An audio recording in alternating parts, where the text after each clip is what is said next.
Hello and welcome to the Ballcard Show, the sports podcast. For the Sports Collector, I'm Jason Otero. I'm Gary LeMaster. And this is season 6, episode 10, coming off of Shipshewana, my favorite card show to name out loud. So, well, it just in general, it's one of our favorite shows. It did not disappoint in any way. I think that they set an attendance record. It was somewhere between 7,500 and 8,000 people over 2 days at the show, which is in the middle of nowhere in Amish country. Banger. You want to know what my favorite part of the show was? What's that? Seeing you try to WWF wrestle with that backseat of the Explorer. Stop it. No, that wasn't the show. Go back into that was the best part of the whole experience. That was just trying to leave your house. I had such a good time. Oh no, it was really fun. And again, we say the internet enjoyed it as well. Oh, you're talking about my chair experience. Yeah. How does that match up to your putting bougie water in your I hope I don't die machine at night? Well, I would say this. I could show people images of what your bougie machine water looks like, and we can compare notes. You mean just from the tap like a normal human? I think you don't realize the comments were calling for distilled water. Well, probably. Yeah, but I don't use that at home, but I'm not buying distilled water. I don't believe you. There's a jug of it just sitting right by my machine. I mean, if we're gonna compare CPAPs, we're gonna compare CPAPs, Gary. Mine's like 20 years old. That's fine. That's fine. That's fine. Mine has none of those stalagmites on it. That's because it's relatively new. No, I think it's because I clean it. I clean mine too. Do we want to do this?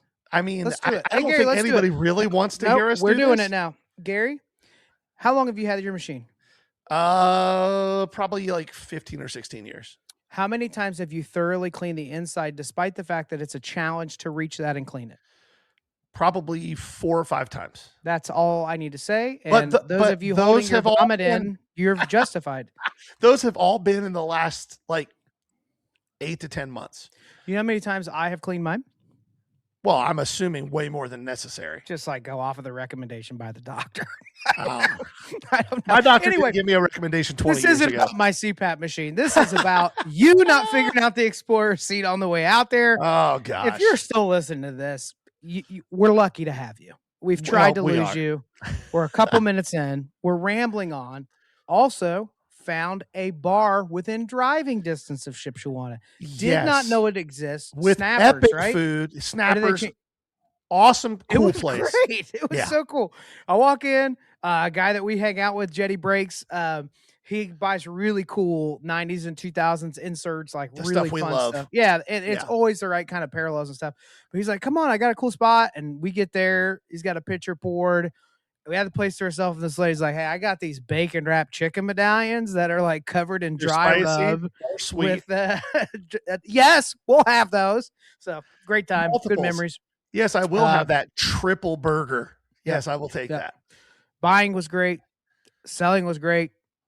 Similar again for us where with the traffic that we had, I think we would have brought a lot more. We would have sold a lot more. So now it's just kind of a game for us to cycle up our inventory from one show to the next. So, yep, it was the show never disappoints. And you guys as listeners, we realize we aren't the biggest fish in the pond, but you guys show up and show out at all these big shows, and you come say hi and you introduce yourselves, and it makes it worthwhile. Like, it's just a good feeling to know that we're giving you guys enough value that you come back every week and watch and listen.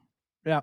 And seeing you check in. And what's funny is for so many of you, we just know you buy a handle on Whatnot or on Discord handle, which could be unhinged, right? So to put a face to the name, that was a lot of fun. Had a cool moment towards the end of the show. There's a young man, probably 12, 13 years old, really wanted this Yankees RPA. And it just was like out of the budget. He had looked up comps and he caught me where I had priced it a while back, and a couple more comps had hit and it was lower. So I had adjusted the price by the time he came back. And he's like, oh, thanks for doing that. And he's like digging pockets, trying to figure out a way if he's going to try to make an offer. And I said, just take it, bud. And it was one of those few ones where he was like teary eyed, and it was just it was a really special moment. And he even hopped on the Whatnot to say, hey, on Sunday. So that was cool. Yep. You saw somebody I bought from also tear up as well. Would you like to Would you like to share that story? That one that concluded with a kiss? Listen, yeah. Listen, guys. You guys all know Jason and I have very different personalities in how we deal with things. If you've listened to us for any period of time, you'll hear that a lot. Our friend Kyle, bless his heart, walked a guy over to us, said, hey, you want to talk to this guy? He's got some stuff you guys will probably want. Awesome, man. Thank you. So you're busy. And so I'm talking to this gentleman, and he's an older gentleman, and he starts pulling out of a fanny pack just some vintage stuff. Nothing crazy. Some baseball, some basketball, a little bit of football, most of it in really bad condition, but a few good names and a couple of cards that were the right names that were in EX or better condition. Right. But nothing crazy. And I asked the question I ask whenever I see a lot like that before I get too deep into it. Hey, do you know what you want for all of it? And he was kind of taken aback. And he said, well, I hadn't really thought about it, but like this card, this card, and this card, there's 4 of them. And the median price on those sales price is $11. And I was like, oh, what are those cards? And he opens up his binder, and it's 4 base 1993 Oral Hershiser Upper Deck cards.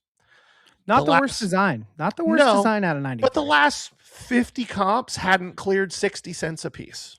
Yeah. You'll have that on those big jobs, they say. I knew I was in trouble, and I knew I didn't have the patience for it.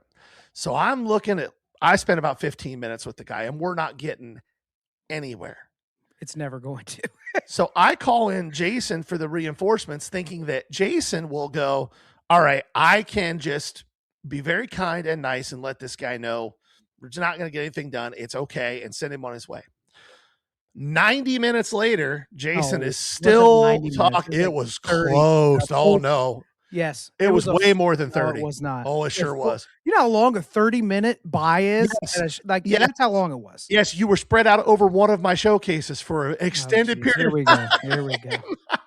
It was empty. It was close. Yeah. He finally gets a deal done with this guy. And I mean, it took forever. I was done. And Jason turns around to get money to pay the guy. And he starts to well up. His eyes start to well up, and he's holding these cards. I didn't know this happened. I didn't know.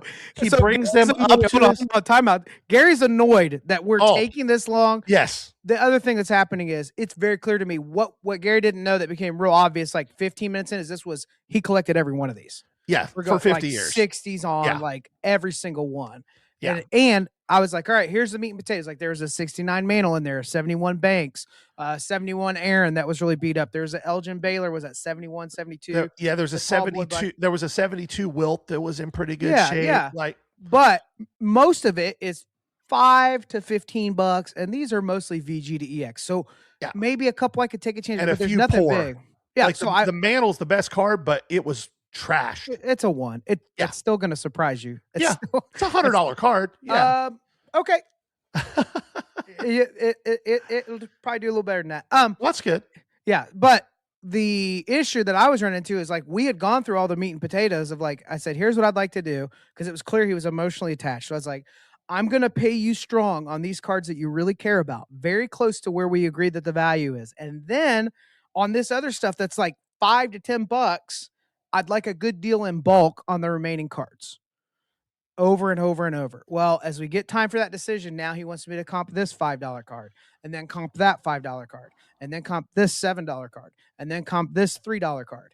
And finally I said, are you going to sell these? Or are you just wondering what they're worth? And then he began to move forward with the deal and all that. But okay, so I make the deal. I'm relieved. I'm like, whew, that was a grind. There was some cool, weird, what were those like cereal box ads? They were promotional things. Yeah. They don't make them anymore. I promise you that. But it's cool stuff, you know? So Jason turns around to get money to pay the guy. And I watched this dude, every bit of 60, 65 years old, maybe a little older, hold these cards up to his face like a child. Yeah. Starts to tear up and whispers, I'm going to miss you guys. And then he kisses the stack. Let's go. I don't even know what to say or do in that moment. I love it. I'm uncomfortable. It's super cringy. and Jason doesn't see any of it. I missed the whole thing. He just turns around, hands the guy money, and the guy hands him his cards and walks. And I look at Jason, I go, "Did you not see what just happened?" He said, "What are you talking about?" He just kissed his cards. He literally kissed them goodbye. That just happened. He kissed them goodbye. Oh man! But it was a fun buy though. But yeah, it was. And I tell you, the show was crazy. We were 3 to 5 deep almost all the time. Mm-hmm. Like one thing I noticed, and I was proud to hear that this sounds like it was kind of the consensus of most dealers in the room. Yeah. The roller cart boys. They were getting salty. Expecting 80 to 85% of the lowest comp they could find on case hits. They were looking at us like, what happened? Yeah. They were getting salty. Like we've got a few guys who buy from us on the regular, whether they're other whatnot guys on the higher end of stuff, whether it's repackers. And we have a few that we have really good relationships with who are not last comp only guys. They're like, look at the whole picture, try to figure out what makes sense, and we'll pay really strong. Those guys are awesome, and you guys know who you are. But the guys who are used to just rolling around and throwing some money on the table and getting stuff at 80 to 85%, maybe 90% if they want to get real aggressive, they weren't buying stuff. Yeah. And finally, the third time around, they were like, nobody's selling anything. I said, no, everybody's selling stuff. The problem you guys are running into is collectors are buying those cards this week, and they're paying 95% of our tag. Mm-hmm. So why would I sell it to you? Like, if you want this case hit at 90, I'm happy to do that if you're going to buy 3 or 4 bricks from me at 85 to 87. But if you just want to cherry pick the most liquid stuff, it's 95%. Yeah. And here's what was awesome about it. Jason and I both held that line, and we sold all that stuff. Yep. We sold it all. And I think everybody in the room felt the same way. It was like, hey, we're having to pay up to get this stuff. You know, I think that there's something that nobody's talking about, and it's the fact that no one has done the math on what happens when the repacker at the top of the chain keeps saying yes to everyone sourcing for him. Yeah. Okay, you're on the list. You're on the list. You're on the list. And now you're in a room with 15 other people that are only going to get a payout of 89 to 91% because they're far enough down the ladder. And when there's 30 of you in the same room, and I have relationships with the person that's paying 95, guess who's getting those cards? Yeah. If we're not actually setting up at a show and you're just coming in and cherry picking, there's some people I know. There's new people we meet and we like the way they do business. Yep. Or they pay stronger on the light stuff. They don't even fight us on the $30 to $50 stuff, but on the bigger stuff they want to break. There's a younger guy that sources that's humble and polite. And if he's been getting crushed, I go out of my way to find him a card that I can sell him at like 75%. Yep. I do that.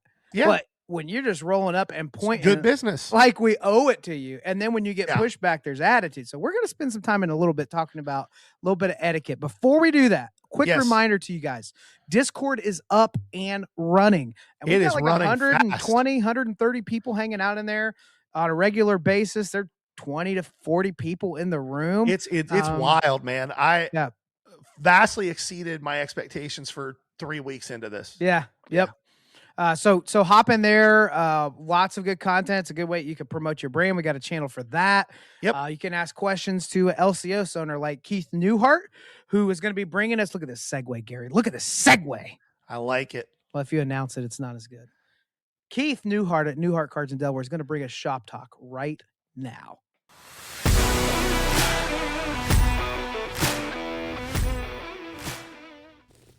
Hi, this is Keith at Newhart Cards, and this is Shop Talk. We're getting some really good feedback from Discord and Facebook and Instagram and InShop and all that. So we're really getting some questions to come in. So I wanted to go and talk about one of the questions, maybe the first one that we got. It's with all the big box retailers now, with all of the questions with allocation, what are shops going to do going into the future? Are we going to lean into singles? Are we going to lean into value boxes? You know, what are we going to do? And the answer is yes, you better, right? So we've always kind of prided ourselves on doing a lot with singles, buying and selling singles. That's just what we love to do. You know, and the wax is kind of a secondary thing. Well, COVID and past that flipped. Everybody wants to open wax. Prices skyrocketed. It has to be an integral part of your business, right? Another part of that question I think that he asked is he's starting to go into shops and not seeing value boxes anymore, or not seeing $20 and $30 singles, which I think is the grassroots of this industry, right? You know, when somebody comes in and, you know, they'll sit and go through quarters and dollars for hours to pick out the favorite, you know, Guardians or pick out their favorite Reds. I think that, you know, hobby shops are trying for that big dollar, that content moment, instead of, you know, trying to grow this hobby, this industry, you know, from the ground up. And I think that's what value boxes do. I think that's what singles do. I think that's what retail boxes do. So, yeah, with this question about, you know, how you get more allocations, is it spend more, get more? Well, that is definitely part of it. Fanatics has kind of put together like a score sheet, you know, so yes, we have to order their supplies, we have to order their gear, you know, we have to send cards to Fanatics Collect, we have to be on Fanatics Live, you know, we have to go to Fanatics Fest. We're about 50% of that, to be honest with you. So, but it is part of the game, you know, there's a scorecard, but as an LCS owner, we can't forget where we all started. What makes this a great hobby is, you know, not everybody has $1,000 to spend on a card. People like to dig quarters, dollars, prices marked. They like to buy vintage wax. So lean into what you're good at, but don't leave, you know, the true hobbyists behind. So this is Keith at Newhart Cards, and this has been Shop Talk. All right, guys. So you saw how that worked. You submit questions in Discord, ask an LCS owner. And Keith's going to answer those. I know he had 2 other questions that he's already got lined up for the next couple of weeks. Love it. He also is responding in the channel. So take advantage of that. It's a good way to connect with us and for us to know what you're thinking, how you feel about the content, anything you'd like us to explore as well. Gary, would you like to jump in? Before we do this, I forgot to announce. Sure. Special guest coming up here in just a little bit. Oh, yeah. Brad Beeman, B Sports, Shipshewana, Grove City Car Fest, Fort Wayne Show, and the list could go on and on and on. Brad's going to be joining us to give a little recap from the promoter side of Shipshewana. We just think that'll be an interesting perspective to hear. What does a promoter think after having a big show like that? What wheels are turning? What questions do they have? What things are they thinking to improve? So Gary's going to bring that interview here in just a little bit. It'll be great. But let's talk etiquette. We're at a show. There's things to do. There's things not to do. About once a year, I feel like we feel it necessary to bring this topic up. Is that fair, Gary? Yeah, and it's one that I don't think can be, as the hobby continues to grow, as more and more people are getting into it, new people, so many people telling us that this is the first show I've ever been to.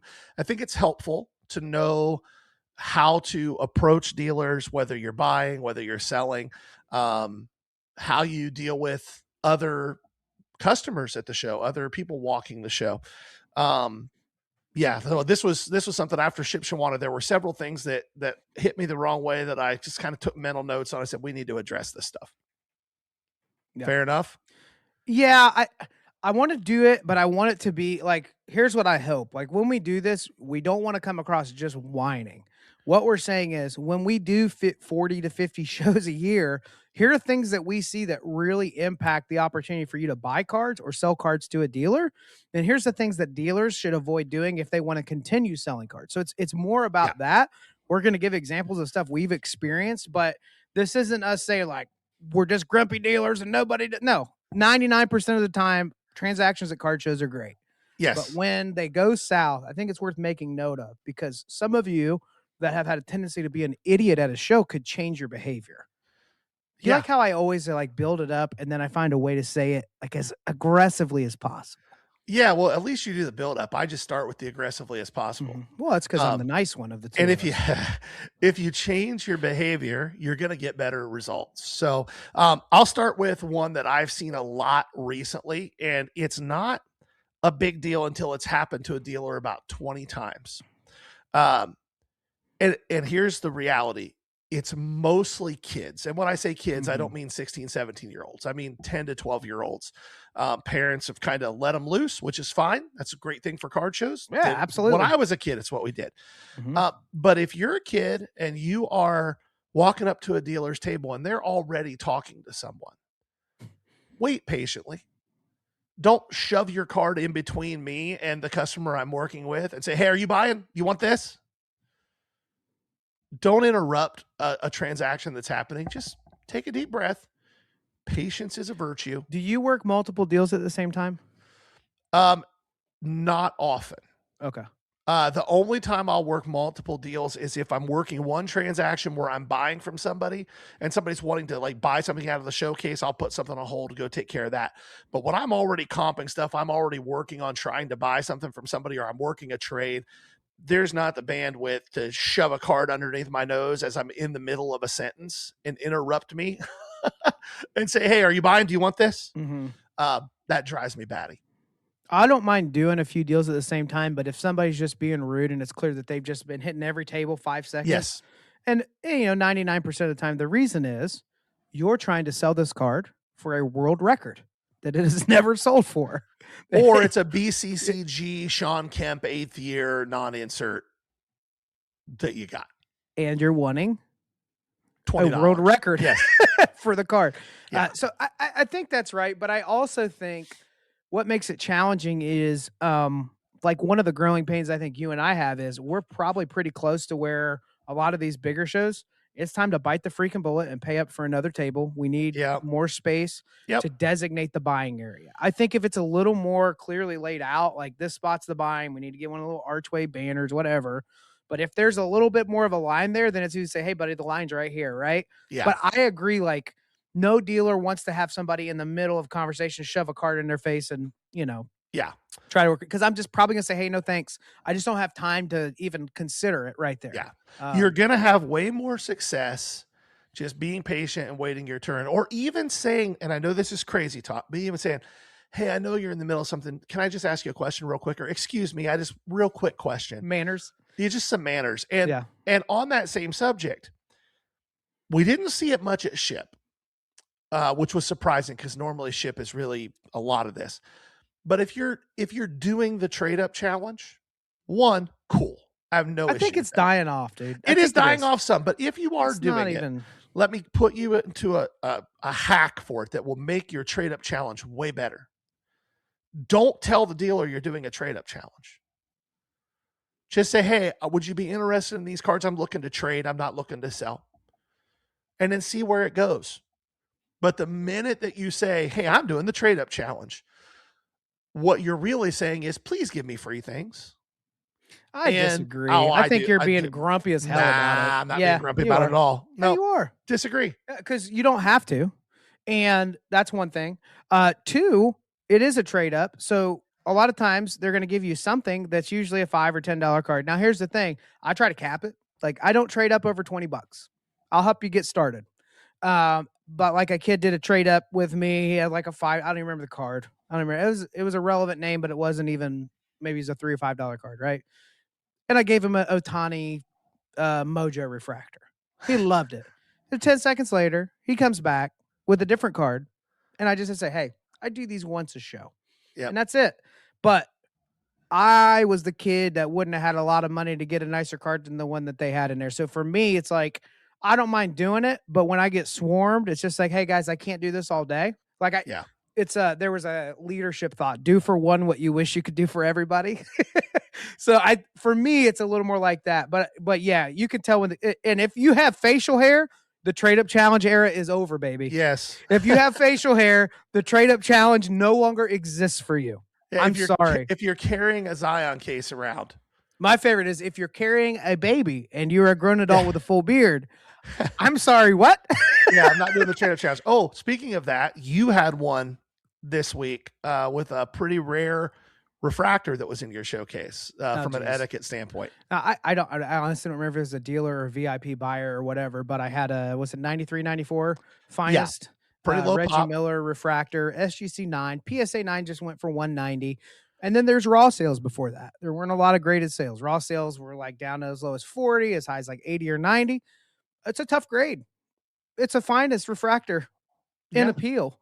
It's Reggie Miller and it's below the PSA 9. This guy, he started in right away like, where'd you get that price? Yeah, how'd you come up with that price? I'm doing some deals there, and I'm like, oh, no, you think I'm the nice one because I'm smiling right now.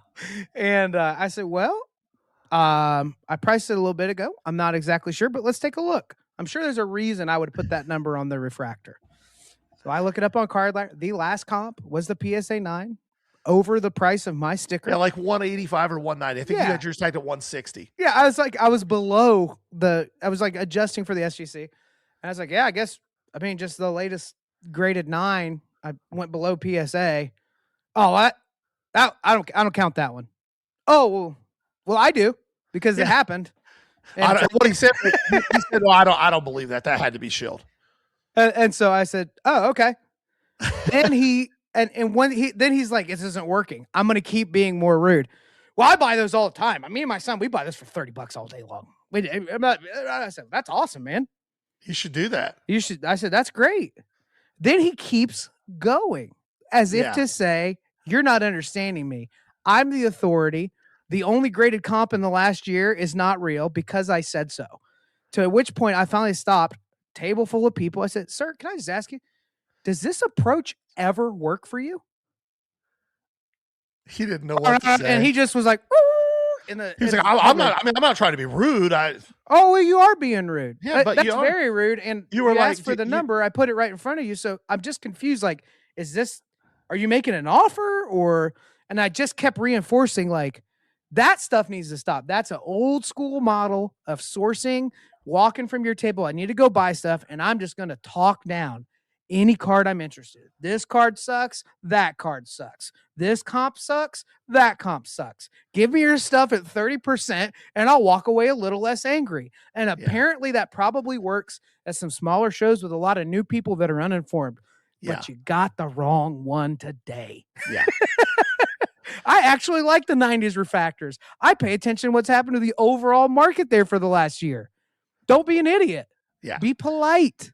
Well, make an offer. That goes back to, again, so I might have given him that card at 75%. I've had it for a minute. But you weren't going to give it to him at 20%. Well, I wasn't going to give it to him after that. Yeah. And again, to go back to the theme of we don't want to just be complaining, the solution here is if there's a card you see in a showcase that you like and the price feels off to you. Yeah. There's nothing wrong with saying, hey, I'm kind of interested in this card. I know they don't sell very often. How did you how did you end up pricing this, just so I can kind of see where you're coming from? And if you do it with that tone of voice, that type of humbleness, just to get a feel, you're going to find out real quick if most of the time the dealer's going to do just what Jason did. Well, here's kind of what I saw. And if you think that was a shield bid or whatever, that's perfectly within your prerogative. I was okay right there. Yeah. And you just say, could have ended there. I saw that. It's the highest one's ever sold for. No worries at all. I appreciate it. Or you could even say, I was going to offer like $70. I probably won't make sense. Yeah. And I probably would have said, no, it won't make sense. And we're cool. Yes. But you've seen the opposite happen though. When I have something that, was like a brick with no comps for like a year that I thought was really cool. And I've had it in my showcase for 3 months, and somebody comes up and all of a sudden there's interest, but there've been 2 sales in the last couple of weeks. There's no way I recheck that because I bought it as a brick, right? It was a cool looking card. And they say, well, what can you do? My answer, 90% of the time, unless it's a very unique card that I know I can hold out on, which there's not that many of those out there. There's really not. Right. I'm going to work my price down because I have parked money into a card that no one is going to spend what I thought is worth.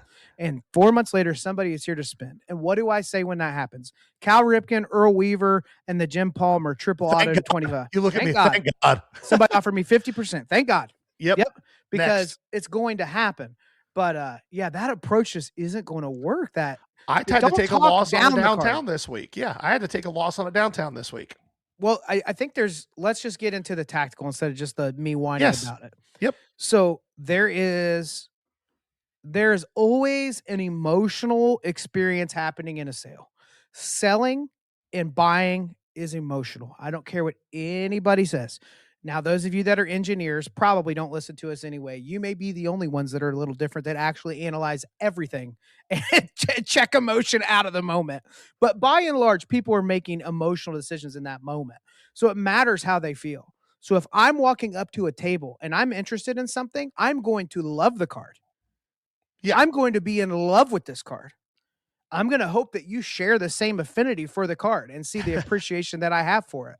Because that is a very different emotional experience at the beginning of a negotiation from, oh yeah, those don't do that much, do they? Yeah. Those are really doing that? Yeah.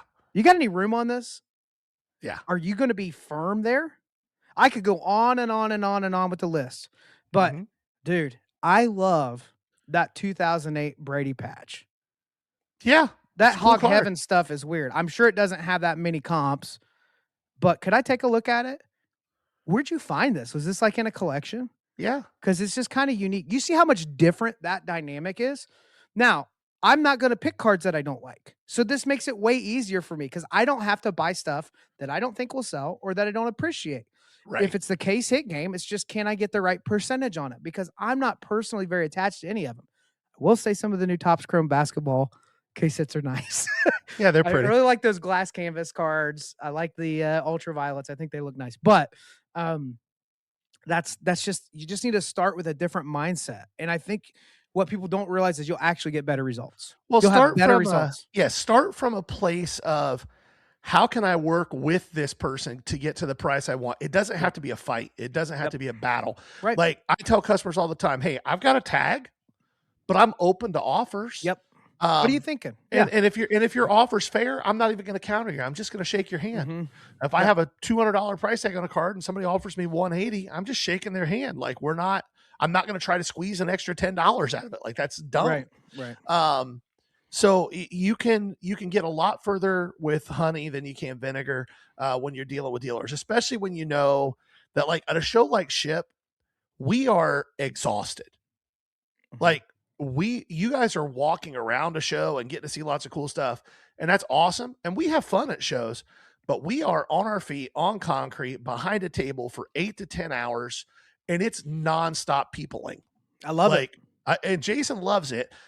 It's not my favorite part of what I do. Well, Gary, I got bad news for you. I know that's going to happen a lot more. Yes. And so when you come at a transaction that aggressively, it can go sideways really, really fast. Because I've got 3 or 4 other people with eyes on my showcases at the time where you're doing this whole thing. Yes. And I think the way I do it is like, I'm going to be very persuasive and diplomatic until I can tell this is somebody that's just going to shove the boundaries of what I have going on in my business. And guess what? This is my business. I don't work for you or anybody else. Creating a dynamic I don't want for myself or the people that buy from me, I'm going to make you look silly and encourage you to never come back. Yes. And it happens once. So you guys hear us tell these stories, but you got to understand there's 1,000 transactions between every one of these things that happens. Yeah. It's not all the time, but it is like when you see repetition, you're like, so I would just start that, like, don't beat up the cards. It's not working for you. Right. It's not working for you. Or you're just going to bully people around and you're going to get a big lot purchase and you'll never buy a thing from them again. Yeah. You're going to get a reputation for that. And the last one for me, and I don't know if you had any other ones, but this was the last one for me. And this one actually happens more than every once in a while. And it may be the one that makes me the craziest because I'm all about, especially in a business that is as interpersonal as this one, and where everybody kind of keeps everybody level. I'm all about two-way streets. And if you bring stuff to the table, and you look at something in my showcase and I've got $1,000 tag on it and you offer 700, and I say, I just can't get that far down, man. I appreciate the offer. And you say, well, okay. Are you buying? Yeah, let me take a look. And then you proceed to demand 90% on everything in your case. We're probably not ever going to do business because it doesn't work that way. I can't pay you 90 and you buy from me at 70. What world does that work? Like it doesn't. Want me to give you my opinion? Sure. Here's the world it works in, and it's not very often. What they have is liquid, and the card they're interested in, you have good margin in, really good margin in, and you can roll some of that equity over. But it's got to be, in that case, it's got to be a Shohei 10. It's going to be a Jordan that's going to sell that day. And if it's a trade, that's one thing. Yeah. But I'm not talking about situations where it's a trade. Oh, I'm just talking selling? about situations where somebody wants to buy something out of my case at 70%, and I say no, and then they ask me if I'm buying, not wanting to trade, and then I pull a few things out and I say, hey, what do you think here? And their number is 90 to 95%. What? What are we talking about? Yeah, I just think it's not going to be very effective. That doesn't bother me much because I'm just like, yeah, I can't. It sounds like we're both playing the same game here. Have a good day. But I'll be the devil's advocate in a positive way, which doesn't happen that often. You know what else we don't have to deal with though, Gary, is we don't have rent. We don't have a brick and mortar. Yep. We don't have staff. We don't have a direct account to maintain. We don't have Big Brother trying to keep. No, I'm just saying, like, yes, these things happen as shows, but we're paying for a significant level of convenience.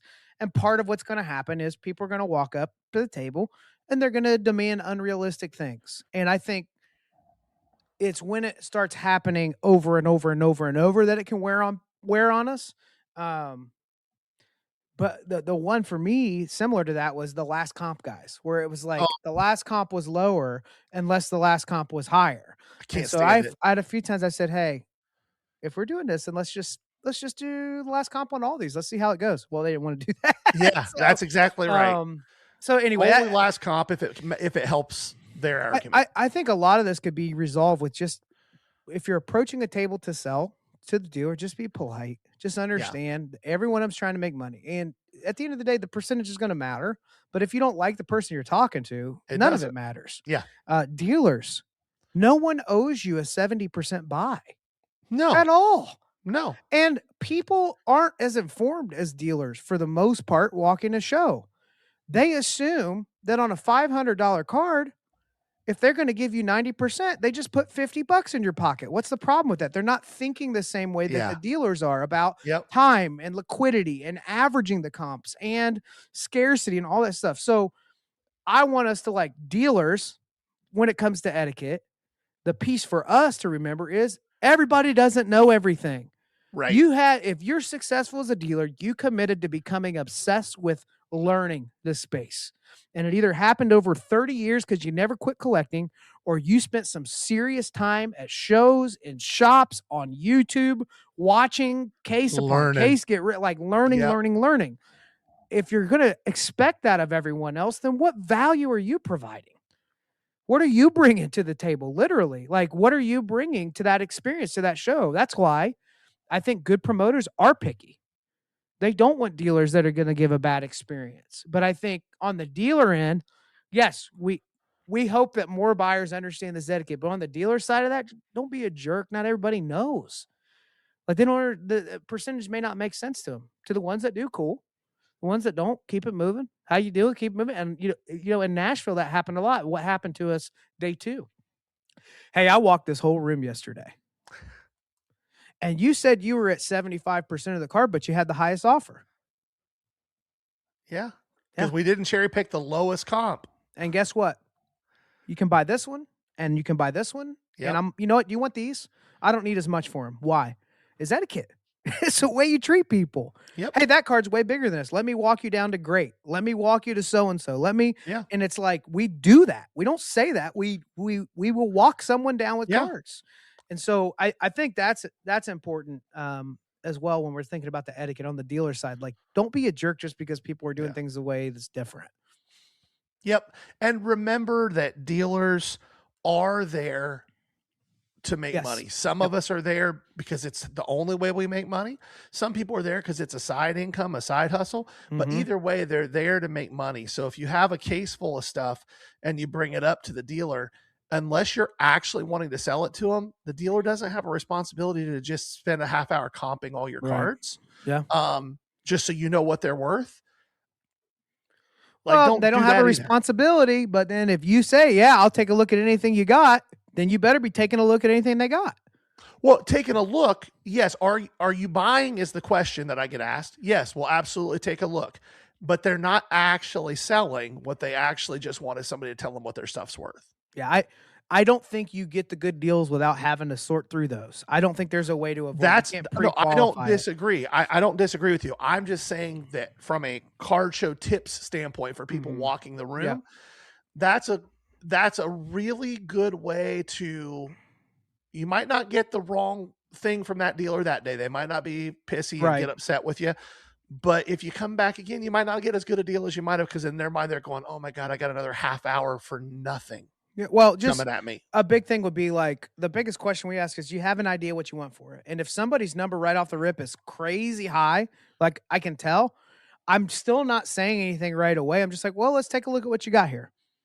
And I'll try to grab a few bigger cards and see where they're at, because sometimes people just don't know, or they use the new scanning app that everybody said, which is off by $1 million, right? So it just, if you get a chance, I don't think there's too many new collectors listening to this. I think it's more on the dealer side and people that been doing it a little bit. But and they're just like, yes, you tell them, boys. But have an idea what you want for your cards. It's not a bad thing if you truly don't know. And it's so like the flip side to that is, somebody comes walking up with 2026 Series 1 on-card auto of a Hall of Fame vet that hasn't sold yet. Okay. Yeah, let's see if we can figure this out together. I shouldn't expect the average person walking up to the table to know exactly what they want for that card. You know what I mean? When it's brand new stuff, like there's a learning curve with that. So what I'm trying to say is I'm the nice guy. Gary's the bad guy. I was trying to say, your cards. Love is blind. Love is blind. Okay. We're going to interview Brad Beeman in a minute, but before we do that, I want to do a little update. So if you missed last week, you should go check it out. Gary, wife's trying to call me. I'm not ignoring her publicly on the podcast, but I am texting her back. Gary, give everybody an update on eBay and how that's up and running for you.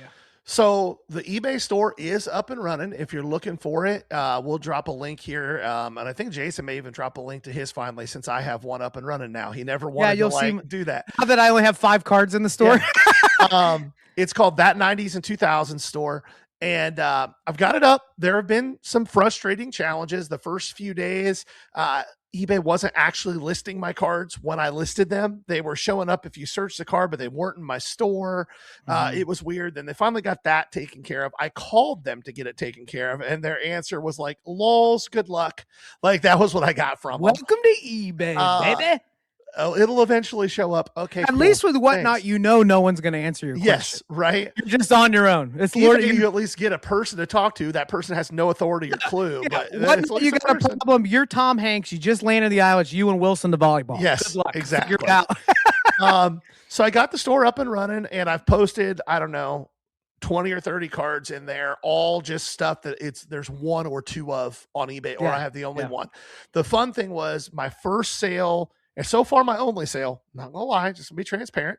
My first and only sale so far was the first card I listed, which was a 2009 Topps Chrome Devin Hester red refractor. Now, here's what was fun about that. The card hasn't sold forever, and there hasn't even been one listed forever. I think the last sale of the card was 4 or 5 years ago at like $23. And I either got 140 or 160 out of mine. I had listed at $199.99, got an offer pretty quick, countered. We came to an agreement. Card got shipped off. Card got delivered yesterday, day before, something like that. Congrats, man. And so first sale down. Hopefully I start getting some feedback flowing from that. That'll be fun. You will. If you haven't, good news for you. eBay updated it where if somebody doesn't leave a feedback, but it was delivered without issue, you get automatic feedback. Oh, well, that's good. Supposed to help. That's a newer thing that they do. It used to be only if they decide to leave feedback, or if they set up automatic feedback. Yeah.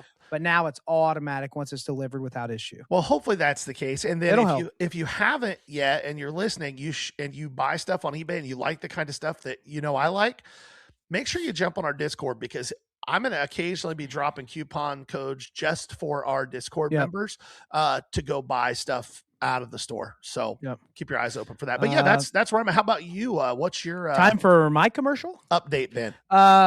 I'm going to start selling my 52,000 card eBay store this week on Friday. I'm going to do lot auctions. So if you don't know how I created SKUs and batches for my eBay store, 52,000 cards, I would do a team bag with about 50 cards per.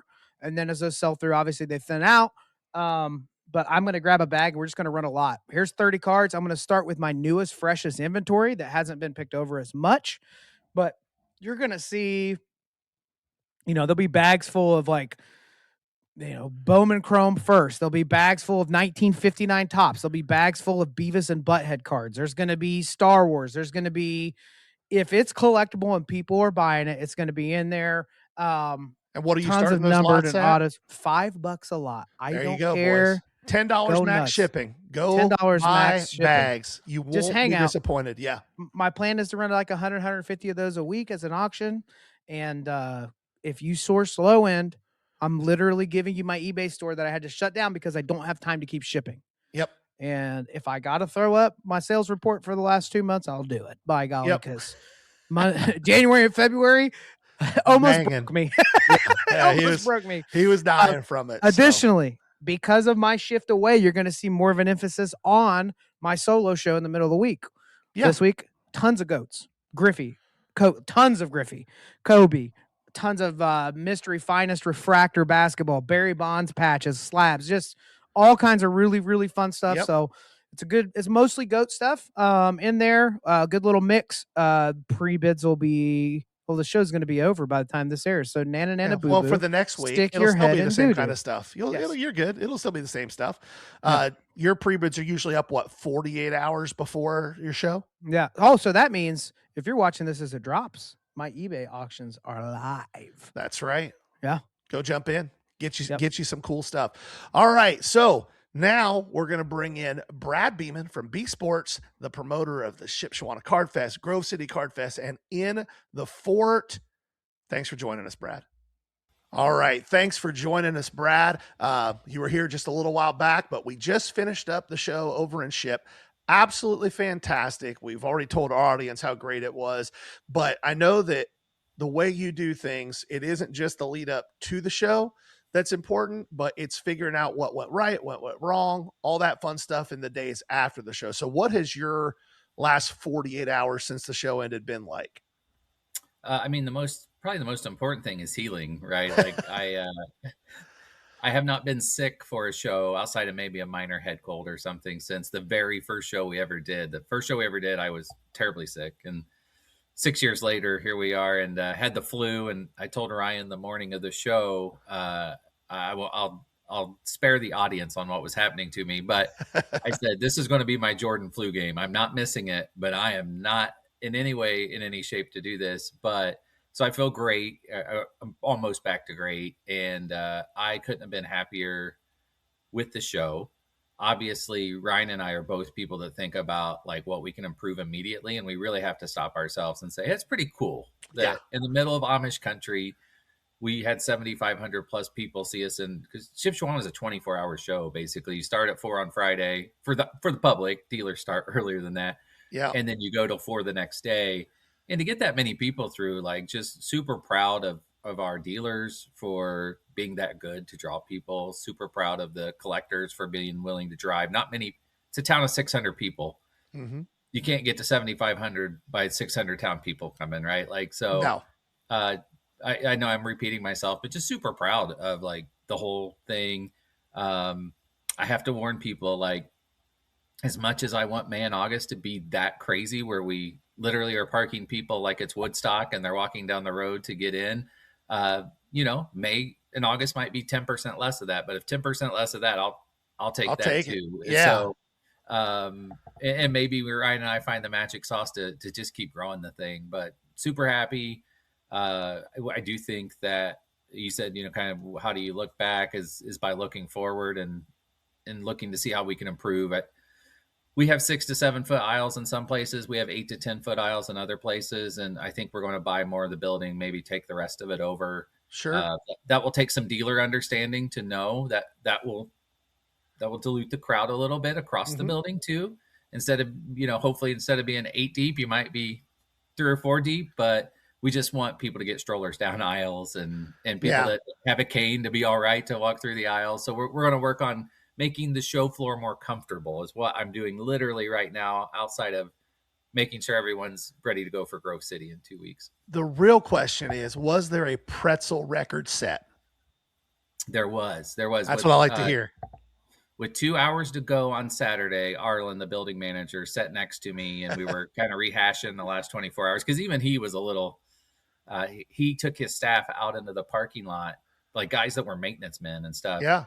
And they were parking cars for me, like they were directing traffic. And he goes, it hasn't been that crazy here since the Willie Nelson concert.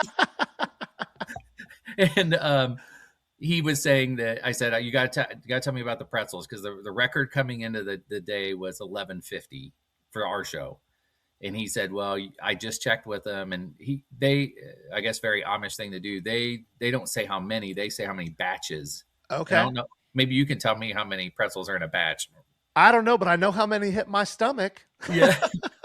And he said that we were at 1900 with 2 hours to go, and the previous record was 1150. It's gotta be 30, 40, 50 in a batch. I don't know. I just know that they're delicious. And JT went and got pretzels for me and him and Jason, because Jason and I we could not get away from our table. And he brought them back. He goes, hey, here's the cheese. They apologized. They ran out of hot cheese. I said, people use cheese with these? Like, you don't need anything. You just shove that bad boy into your face hole. Okay, so we finish Ship, which was amazing. You said 7,500 people. You're a modest human. I'm not putting words in your mouth. I'm telling you what I saw. There were more than 7,500 people there. I'll put it that way. Now we're on to Grove City, which is in 2.5 weeks. Is that right? A little less than 2 weeks. A little less than 2 weeks. See, time isn't real anymore. Which is another big show. And is it? I know we went to 2 gyms the last time. Are there some extra tables being added to the Pokemon gym this time? I know there's probably not room in the sports side. Yeah, we're actually on the sports side trying to do some things with Ryan's line, because it's causing a traffic jam at the door. So we're going to put some stanchions up, and we're going to run them down an opposite hallway to try to get them out of the way. I act like that's a nuisance. It's a blessing to have people that want to stand in line and see Ryan. But so we're working on that. We actually took a couple tables out of the room. Same amount of dealers, but maybe move a supply guy to where COMC was last time, just to free it up a little bit. Yep. And then in the Pokemon room, a couple extra tables. I didn't want to have people compliment how roomy and nice the 90 table show was, and then jam 120 tables in there. And so we added a few, but I liked it. Then that tends to be a much heavier kid environment. Yes. So I I wanted to keep that pretty loose and free in there. And that's the problem, probably the one feedback we got from the February show on Grove was like kind of that, like the barn in Shipshewana, it's getting too crowded. Tight. Like, it was tight. But you're going to kick dealers out, right? Hey, you can't renew because we need more room. So, we're probably going to run it back just a little bit looser in the sports gym. Maybe not quite where people want to see it, but I guarantee you'll love every single dealer in there. It's going to be stacked with amazing dealers. That's why people come to the show, because the dealers are so good.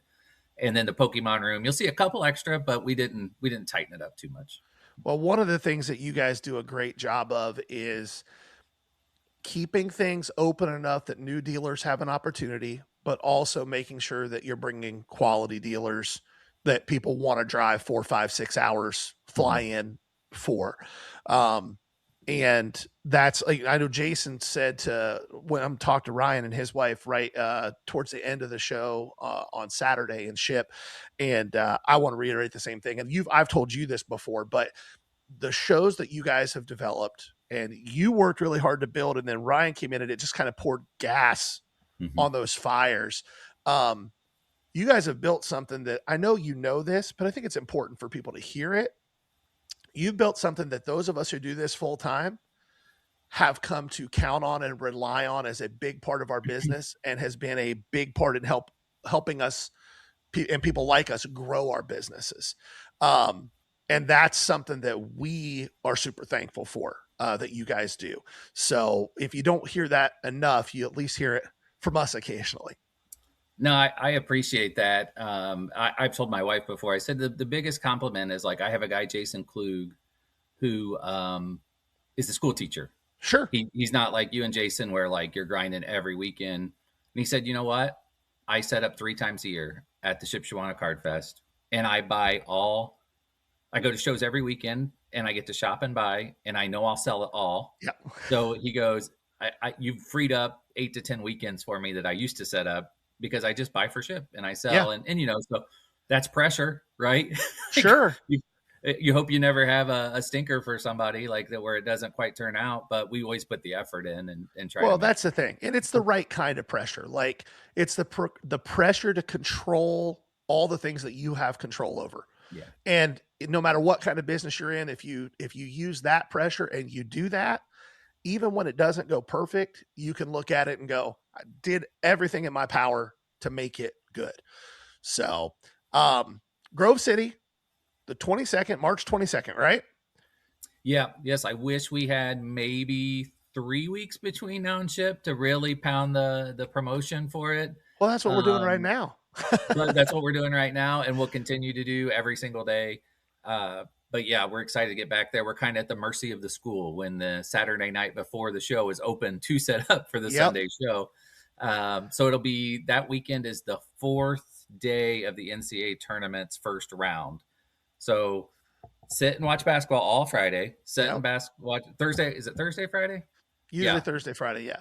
Thursday, Friday, Saturday. Watch all day long, and then come see us on Sunday to get fresh air, and then go back Sunday afternoon and watch basketball again. And VIP opens at 8:00, correct? Yeah, early bird. Yep, $5 early bird. Yep, $5 early bird, $2 regular admission. Yep, and a portion of that goes to the Central Crossing High School band. There's nothing that gets me booed more in the Ohio Card Show group than there's always one or two that give you the thumbs down on the admission, but it's another way for us to support the band. Helps us bring in tables from a vendor, and it covers a lot of things. So if you spend the money, you'll be glad you did. There's a lot of quality in the room. You won't spend $2 and go, man, I didn't see anything. You'll find stuff. And that whole like people losing their minds over an admission fee. We were just at Nashville 2.5 weeks ago.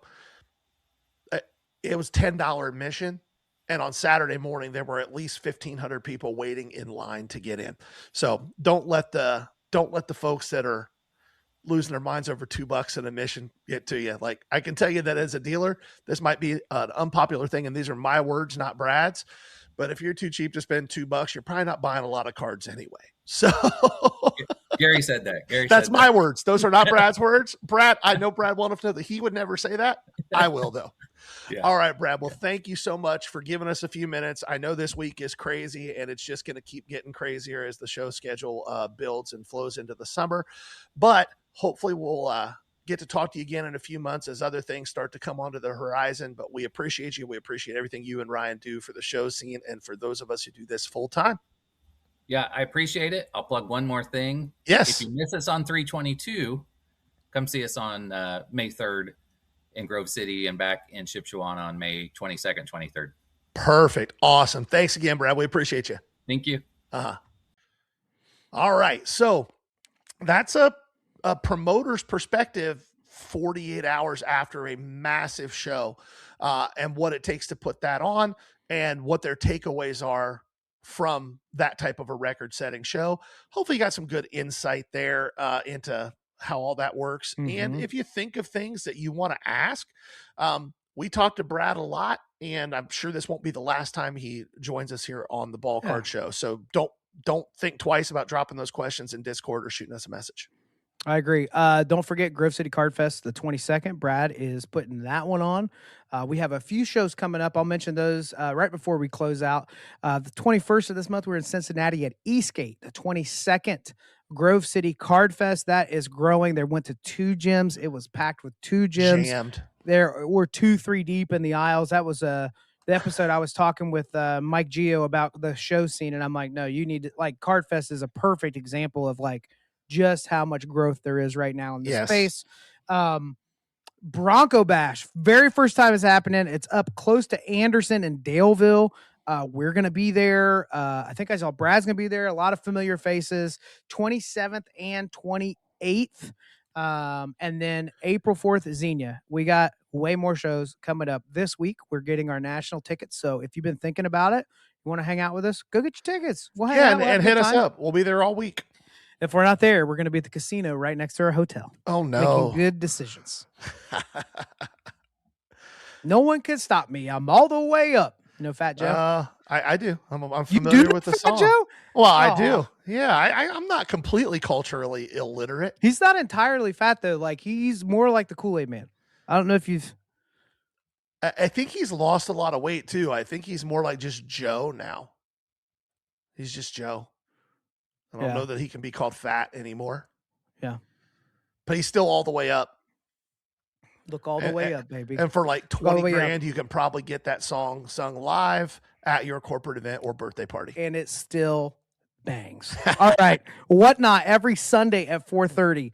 Unbelievable NFL stuff dropping, especially this week. A couple cool slabs, but a ton of newer National Treasure Origins number stuff. If you like, especially that ultra modern, and then like I think I saw like a NT Palomalu patch. Like there's like a dual.